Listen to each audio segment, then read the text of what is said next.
എന്താ ഇത്? ഒരു ക്യൂ പാലിച്ച എല്ലാവരും ഇങ്ങനെ കൂടി ഞാൻ എന്താ ചെയ്യുക? രാഘവ, എന്താ മുതലാളി? നിന്നോട് പലതവണ ഞാൻ പറഞ്ഞിട്ടുണ്ട് മുതലാളി എന്ന് വിളിക്കരുതെന്ന്. നീ എന്നെ സാറേ എന്ന് വിളിച്ചാ മതി. നീ പോയി സാറിന് ചായ മേടിച്ചുണ്ടാ ചെല്ല്. കൃഷ്ണൻകുട്ടി, 4 ദിവസവും ഞാൻ തുണി കൊടുത്തിട്ട് ഇതുവരെ തയ്ച്ചു കിട്ടിയിട്ടില്ല. ഞാൻ കൊടുത്തിട്ട് 7 ദിവസമായി. നിങ്ങൾ ഇങ്ങനെ എല്ലാരും കൂടി ബഹളം വെച്ചാൽ ഞാൻ എന്ത് ചെയ്യാനാ? തുണി ഇങ്ങനെ വെറുതെ കൂട്ടി തന്നാ മതിയാ? നല്ല ഉറപ്പ് വേണ്ടേ? അതിന് സമയം എടുക്കും. ഗ്യാരണ്ടി ഉള്ള സ്റ്റിച്ചിങ് ഇവിടെ. ഗ്യാരണ്ടിയോ? അതെ, 6 മാസത്തെ ഗ്യാരണ്ടി. 6 മാസം കഴിഞ്ഞാലോ? ഗ്യാരണ്ടി കഴിഞ്ഞു. കൃഷ്ണൻകുട്ടി, എനിക്കും അടിക്കണ 2 പാന്റ്. ഓ, ഭാസ്കരേട്ടനും കൂടി പാന്റ് എടുക്കുമ്പം നമ്മുടെ ഗ്രാമം പാൻസിന്റെ കാര്യത്തിൽ സമ്പൂർണ്ണ സാക്ഷരത നേടും. ഇതെന്താടാ പാന്റ് നീ വാടകയ്ക്കും കൊടുത്തു? അതെ, അടുത്തുള്ള ഗ്രാമത്തിൽ നിന്ന് ആരെങ്കിലും കല്യാണം മറ്റോ വിളിക്കാനായിട്ട് മുണ്ടെടുത്ത് വന്നാല് ഇവിടുന്ന് പാന്റ് എടുത്ത് അവർക്ക് അപമാന ഭീതി ഇല്ലാതെ നടക്കാം. മണിക്കൂറിന് 10 രൂപ 75 പൈസ. എന്താടാ 75 പൈസ? അത് അലവൻസ് ആണ്, വാഷിംഗ് അലവൻസ്. നീ കൊറേ നേടുന്നുണ്ടല്ലോ. ഇത് റോൾഡ് ഗോൾഡാ. അളവെടുക്കട്ടെ? നിക്കല്ലേ. ഒരു പാന്റ് അടിക്കാൻ എന്താടാ കൂലി? കൂലിയല്ല, ഫീസ് 150 രൂപ ഉള്ളൂ. 150 രൂപ? ഞാൻ ഒരു 50 രൂപ വരും. അയ്യോ, 50 രൂപയ്ക്ക് ട്രൗസർ അടിക്കാനേ പറ്റുള്ളൂ. ട്രൗസർ മതി. എന്നാ അളവെടുക്കട്ടെ? ഇതെന്താ? ട്രൗസർ ആകുമ്പോ വള്ളി വേണ്ടേ? വള്ളി വേണ്ട, വള്ളിക്കുള്ള തുണി തികയില്ല. ആണോ? അപ്പൊ ഇവിടെ നിന്ന് എടുക്കാം. ഇറക്കം ഇത് മതി. അരയിഞ്ച്. അല്ല, ചെരുപ്പ് വരെ ഇരുന്നോട്ടെ. ചെരുപ്പ് വരെ അല്ലേ? അല്ല, ചെരുപ്പ് വരാകുമ്പോ അത് പാന്റ് ആവൂലേ? പാന്റ് വേണ്ട, ട്രൗസർ. ചെരുപ്പ് വരാൻ നീളമുള്ള ട്രൗസർ ഇറക്കം കൂടാൻ നേരത്ത് 2 മതി. പാന്റ് ഒന്നുമില്ല.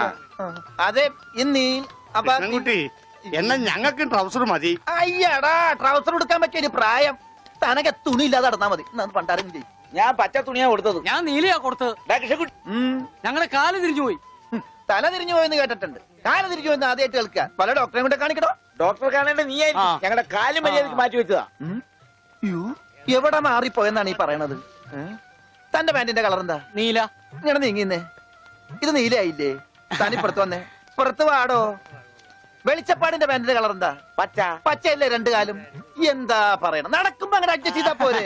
ശരിയാ, പോ ചെല്ല്.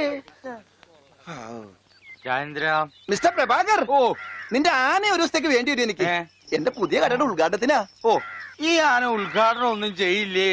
വല്ല മന്ത്രിമാരെ കൊണ്ട് ചെയ്യിച്ചാ പോലെ. അയ്യോ, എനിക്ക് ആ കട കൊണ്ട് ജീവിക്കാനാ, അടച്ചുപൂട്ടാനല്ല. നീയൊക്കെ പാന്റ് അല്ല എന്ത് തന്നെ കൊടുത്താലും ഈ നാട് ഡെവലപ്പ് ആവില്ല. ഉണ്ണിയില്ലേ ഇവിടെ? ഇനി അടുത്ത മാസം 1-ാം തീയതി വരെ ഇതുകൊണ്ട് തൃപ്തിപ്പെടണം, അനുഗ്രഹിക്കണം. ആനയാണ്. എന്താടോ ഇത് ആനക്കുള്ളതാ? അല്ല, ഇതൊരു ഉപകാരമാണ്. ഉപകാരമല്ലടോ, ഉപകാരം. രണ്ടും ഒന്ന് തന്നെ മാഷേ. സമ്മാനം ഉണ്ണിക്കൊള്ളതാ. അതെ മാഷേ, ഈ നാടിന്റെ മുഖച്ഛായ മാറ്റിയത് ഉണ്ണിയാ. നാട്ടിലൊരു വലിയ തയ്യക്കട ഉണ്ടായതും ഉണ്ണി കാരണമാ. അതുകൊണ്ട് ഈ സമ്മാനം ഉണ്ണിക്കൊള്ളതാ. ഉണ്ണിയേ അവിടെ നിൽക്കേ. അവനിപ്പോ ഇതിന്റെ ആവശ്യമൊന്നുമില്ല. ഇതുകൊണ്ട് തീർന്നില്ല മാഷേ. യഥാർത്ഥ ബിസിനസ് ഞാൻ പറയാൻ പോണുള്ളൂ. എന്താ നിന്റെ യഥാർത്ഥ ബിസിനസ്? അല്ല, അടുത്ത ഗ്രാമത്തിൽ ആർക്കും പാന്റ് ഇല്ല. വെറും കൺട്രി ഗ്രാമം. ഉണ്ണിയെ ഒരു തിങ്കളാഴ്ച അങ്ങോട്ട് ഇറക്കി വിട്ട ബുധനാഴ്ച എനിക്ക് കട തുടങ്ങാം. 50-50.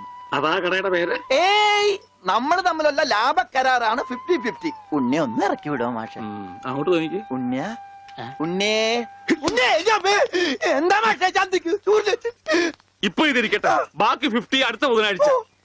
ഉണ്ണിയെ കാണാനെന്നും പറഞ്ഞു ഒരുത്തോടി പഠിക്കാതെ കയറിപ്പോയത് അടിച്ചു വെച്ച പുടവളിയില് അവന്റെ കൊണ്ടുപോടോ എങ്ങാണെങ്കിലും.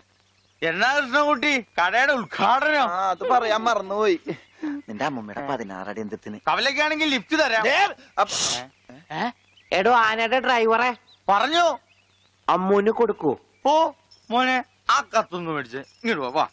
ഇത് വന്നിട്ട് തരാം കേട്ടാ. വാ വാ, ഇങ്ങോട്ട് വാനെ. കത്ത് മേടിക്കാനേ. ശബ്ദം ഉണ്ടാക്കല്ലേ. കത്ത് മേടിക്കാനേ.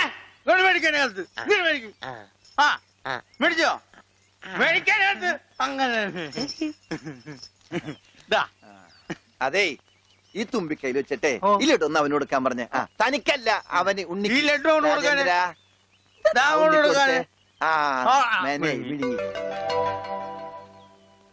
എന്റെ കൃഷ്ണൻകുട്ടി ചേട്ടാ. എനിക്കായിരുന്നു കത്ത്. കത്തിലുള്ളതല്ല, ഞാൻ പറഞ്ഞതാ. ഇത് മുഴുവൻ ഇംഗ്ലീഷിലാണല്ലോ. ചിലപ്പോ മലയാളത്തിൽ എഴുതിയപ്പോ തെറ്റിപ്പോയതായിരിക്കും. ഇതെങ്ങനെ വായിക്കും? ഒന്ന് വായിച്ചേ. തന്നെ ഇത്രയോ? OHMYDEAR.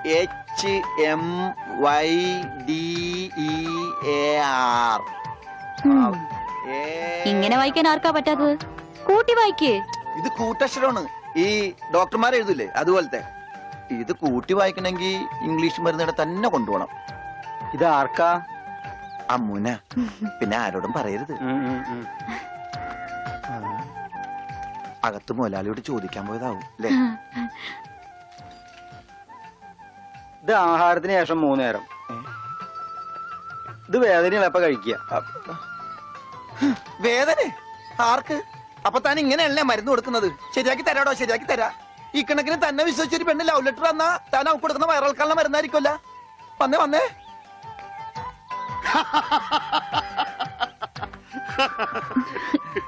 കിട്ടിയാ? കിട്ടി, എനിക്ക് കിട്ടി. ഞാൻ പറഞ്ഞില്ലേ ഭാസ്കരേട്ടനെ കണ്ടാ കിട്ടൂന്ന്. ഐശ്വര്യമായിട്ട് വായിച്ചേ. വായിക്കാനൊന്നുമില്ല, ഇത് വിസയാ. വിസയാ? അമേരിക്കയില് മോസ്കോ എന്ന് പറഞ്ഞൊരു കവലയുണ്ട്. നിറച്ചു ചട്ടമ്പികളാ.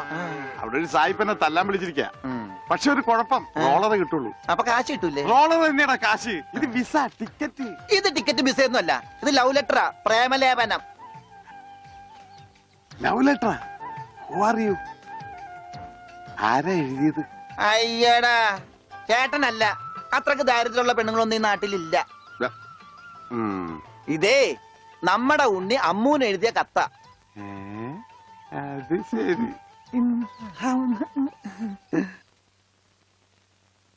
What A beautiful love letter. ഒരു കാര്യം ഉറപ്പായി, അവൻ പഠിച്ചിട്ടുണ്ട്. പ്രേമലേഖനം എഴുതാനാ? അല്ലടോ, വിദ്യാഭ്യാസമുണ്ടെന്ന്. നോക്കൂ, കാളിദാസനും ഷെല്ലിയും ഷേക്സ്പിയറും പ്രണയത്തെക്കുറിച്ച് എഴുതിയിട്ടുള്ള അതിമനോഹരങ്ങളായ വാചകങ്ങളാണ് ഇതിലുള്ളത്. മറ്റൊരു കാര്യം കൂടി എനിക്ക് ഉറപ്പായി, അവൻ നാടും വീടും ഒക്കെ മറന്നിട്ടും അവന്റെ മനസ്സിൽ അമ്മൂനെ കുറിച്ചുള്ള ഓർമ്മകളുണ്ട്, സ്നേഹവും ഉണ്ട്. God bless you.